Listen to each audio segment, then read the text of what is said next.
Last weekend, Jimmy Murphy had an interview with Jeff Gordon where they outlined the current situation in goal for the Montreal Canadiens. And overall, Gordon's right. The Canadian situation is the best it's been since 2021 when Carey Price called it quits after the Stanley Cup final. But then Éric Raymond, the goaltending coach for the Canadiens, came out and said something that really bothered me. Let's talk some puck.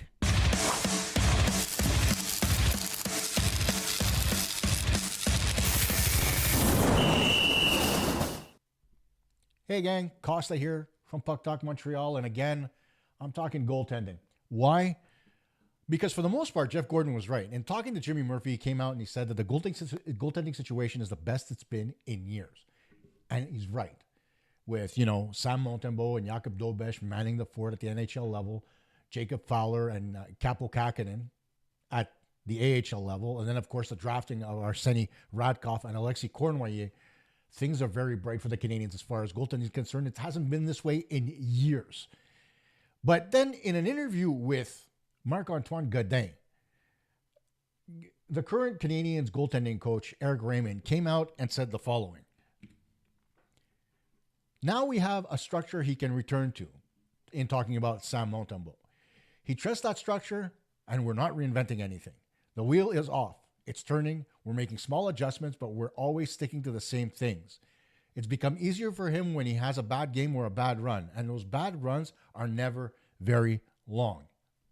And you have to kind of agree with that, in the sense that Sam Montembeault has shown a propensity to bounce back, but oftentimes it requires a game or two by the backup before he actually gets his game back together. That shows to me that the Canadiens were overusing him last year. And for the most part, he did show up in 62 games last year, starting 60 of them. Way more than the 41, which is his career maximum just the year before when he was platooning with Jake Allen and Caden Primo.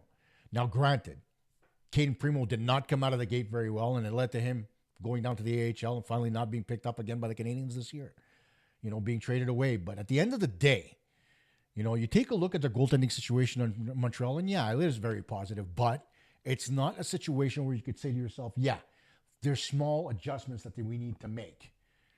There's a lot of things in Sam Montembeault's game that are not good, and they need to be addressed, right? But when you look at his numbers overall against some of the better goaltenders in the National Hockey League, some of them make him look like an absolute stud, and others, not so much. Now, it's not like I'm saying that Montembeault's game is not noteworthy, right? He did play very well last year, and his stretch after the Four Nations face-off is the reason why the Montreal Canadiens primarily got into the playoffs. But that's not to say that, he's amongst some of the best goaltenders in the league. When you take a look at, let's say, for example, Andrei Vasilevskiy and Colin Hellebuck, right, as an example. Who else can I add? I can add Darcy Kemper to that list. All three of those guys had save percentages above 920. And then you look at Mackenzie Blackwood and Philip Gustafsson, and they also had save percentages in the 914, 912 range. Montembeault, 902. And now his career save percentage is 898. So to say that, his game doesn't need work and that he's among the elite in the National Hockey League is a bit of a stretch as far as I'm concerned. So what's the problem? Well, let's take a look at another one of these stats because they always drive me crazy. And that's this one coming from Data Driven Hockey, where if you look at this list, Sam Montembeault ranks 5th among NHL goaltenders in what's called goals saved above expected. Goals saved above expected. You know what that stat means to me? It means to me that Montembeault's giving up way too many freaking rebounds. Okay? And the other part about that, when you look at the rebounds, as far as the Canadiens are concerned, they finished 7th last year as far as rebound goals with 27. Okay, rebound opportunities, 225, and that's well above the expected 132.4 that the league had put aside for them on Edge, their stats platform. Now, granted, I don't know how the hell you get 132.4 shots per game. You could have rounded that off, but still, it's a huge discrepancy. It's almost 90 rebound shots above what the league believes the Canadiens should have allowed. So now for Éric Raymond to say that Sam Montembeault's game doesn't need to be fixed, I mean, you take a look at it as a whole, and there's a lot of gaps in his game that do need fixing. It starts with his butterfly. Okay, that's number one. I've never been a fan of Sam Montembeault's butterfly. I think it's too narrow. And when I say narrow, picture Sam Montembeault going down the butterfly in a V, like I have my hands right now. It's extremely narrow. So there's a propensity that when you go down in the butterfly and there's a shot that's coming in towards your pads, if you have to kick for it, you can kick rather strongly and create a certain amount of momentum. That forces Montembeault oftentimes when the shots are going towards the end of his pad to kick out hard and create rebounds that essentially go into the slot. Now, there are ways to correct that, and that is number one, by taking up something like yoga to work on his flexibility. Not just for flexibility, though. You can incorporate yoga with calisthenics to make yourself not only more flexible, but stronger in those particular positions. Now, in saying that, what happens is when you're in a narrow V, right, you do generate that extra power. But if you happen to go down in a butterfly that's a little bit wider, you have less of a propensity to kick hard because there's less momentum being created by your pad. You could still kick if needed, but you don't have to kick as hard, right? So the propensity to create rebounds off your pads, it's just not there anymore as much. You still create them, but they may very well stop a couple of feet in front of the net as opposed to going 10 feet out into the slot where somebody might be oncoming. One of the other things that he does extremely poorly is move laterally and track the puck fast enough. Okay, you've seen it often enough where he'll slide across towards the middle of the ice thinking the guy down the middle is getting the puck, but he never sees the guy off to his left. It seems like when he changed masks last year that got fixed a little bit, but he still had an issue with it at certain points in the season after that. Part of it is those windows in the goalie's masks sometimes are cut out a little bit too small, and you can make them as wide as you want, as long as the integrity of the mask isn't compromised. It's a lot of the reason why some of the older goaltenders, like a Chris Osgood, never transitioned over to the fiberglass mask with the cage because they had a better field of vision peripherally, right? Guys like Dominik Hasek, they loved those cages because they were able to see left and right all the way over to the corner without necessarily having to turn their head all the way. I preferred that cage, and I think I still have it somewhere in this house, that old cat eyes cage that was made by Cooper back in the day. But, in saying that, one of the things that Montembeault does extremely poorly is slide across and then get in position. He'll stay down. And oftentimes when he does slide across, he leaves his knee up off the ice. And why does he do that? Because, again, the flexibility. So in taking that yoga step and the calisthenics, not only do you allow yourself to be more flexible in the knees and more comfortable so that you're incurring less damage because the ligaments are much looser, but you also tend to be able to push off a little bit better because your legs become stronger given the fact that you're incorporating calisthenics. So there you go, right? Another way that Sam Montembeault can become better. Now, there's equipment changes that you can make as well to fix your goaltending. Back in the day when goalies were getting beat just above the glove, right, where the thumb comes in with the forearm, they created that little piece of webbing that went on the glove, right? Also, as goalie pads were being designed more and more for the butterfly style, they changed the vertical roll, which is at the bottom, right? And if you look at the following graphic, you see it at the bottom of the screen. They call it the vertical roll boot because, in a sense, it goes over the bottom of your skate boot up into the pad. Now, the thing that you need to know about this is that vertical roll boot comes by default on most pads at about 65 to 70%, which is a pretty heavy angle. So when the puck does hit that roll boot, it kicks out into the slot. But what a lot of people don't know, and something that you can ask the manufacturers when you get custom pads made, is that you can ask for that roll boot to have less of an angle, up to about 90%. So it's almost flat, right? So the pad comes off your skate and goes upwards. It leaves a gap in between your boot and your leg, but who cares? When you go down in the butterfly, you want your pad to be flat on the ice so that you're protecting the bottom of the net. And you want that boot to be as flat as possible so when the puck does go off that lip, it doesn't kick out into the slot when you're kicking out your leg. Those are things that can be fixed. I had this done on my pads because I was one of those guys who was not as flexible in the knees. So to reduce the amount of rebounds, I asked whether or not the boot could be could be changed? And they said yes. Most commercial boots come at 60%. Most professional boots at 70%. I had mine at 85%. And I got mine done by Vaughn back in the day. So at the end of it all, I was able to get less rebounds out into the slot when I was kicking my leg out. Not that I didn't stop giving out rebounds, but they're a lot better, much more controllable at that point.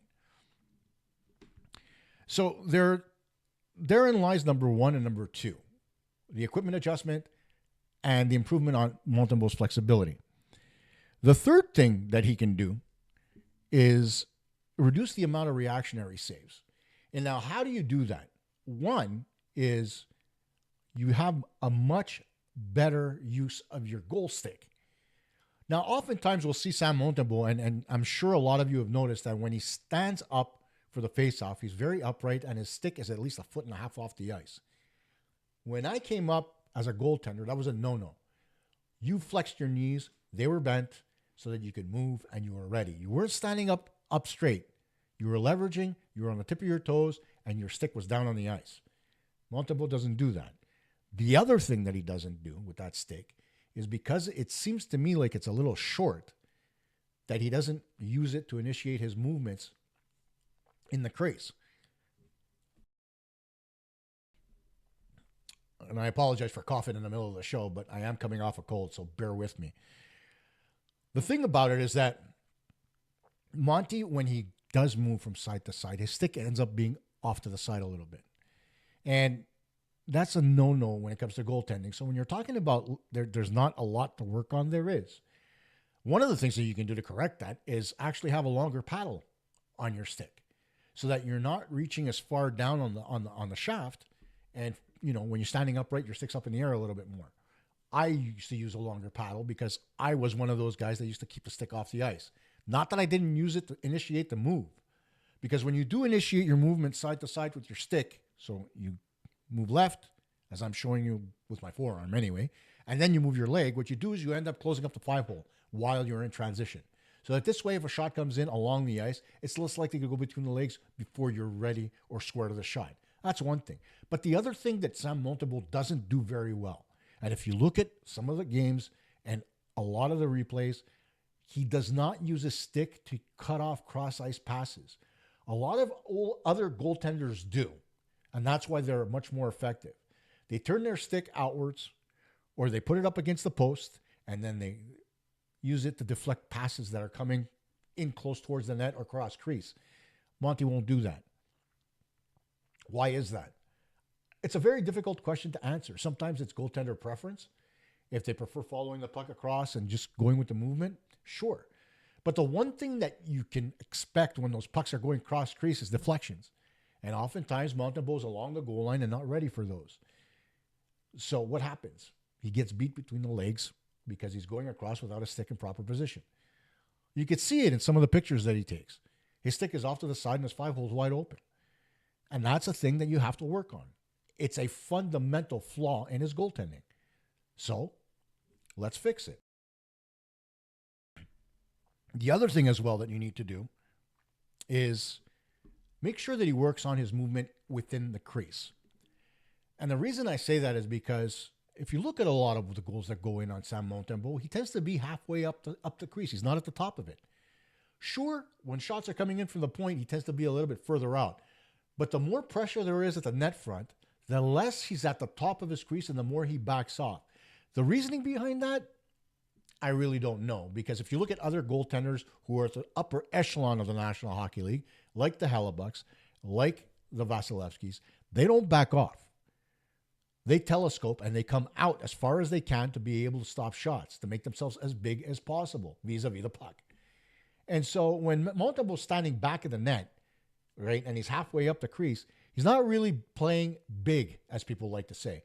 And I think the only goalie who really, over the last 20 years, did that effectively was Henrik Lundqvist of the New York Rangers. He used to play on the goal line all the time, but he also was a very good goaltender, good rebound control, good with reactionary saves, and he covered the bottom of the net a hell of a lot better than Sam Montembeault. So when you're that good at the bottom of your net, you can get away with stuff like that. But Montembeault's got flaws. Now, granted, when you take a look at Jakub Dobeš, unlike Montembeault, does use his stick to intercept passes. Instead of being down against the post on a knee like Montembeault plays, he stands up and he uses his body to seal off the post. Again, another variance. Is that because Dobeš hasn't worked as long with Raymond? Or is that just a personal preference of Dobeš? Who knows? Personally, I think the Dobeš's way is better because you're on your feet, you can telescope out, you don't have to worry about pushing off the ice because you're standing up. It takes one little push to get out to the top of the crease, as opposed to being down on a knee and pushing and sliding along the side of your pad, being a little bit less in control because the pad, after all, its ability to slide can vary depending on the ice surface you're on. Your skate's a lot more reliable. So the question still remains, do you really think Éric Raymond doesn't have work to do with Sam Montembeault? Personally, given what Montembeault's been able to do since he came to the Canadiens, at the time, he was a stopgap because Carey Price's future was unknown. He started as a backup. Last year, he ended up playing 41 games. And then the year before last, he ended up playing 41 games. And then this last season, he played in 62. Which means to me, he's not worried about work. He's ready to be out there and work. So help the guy. Fix the deficiencies. Look at tape and see the difference between him and some of the guys that play the same style of goaltending. And you'll know. I'm sure Monty's willing to do the work. The question is Éric Raymond willing to do the work? And from the quote he gave to Marc-Antoine Godin, it doesn't look like it to me.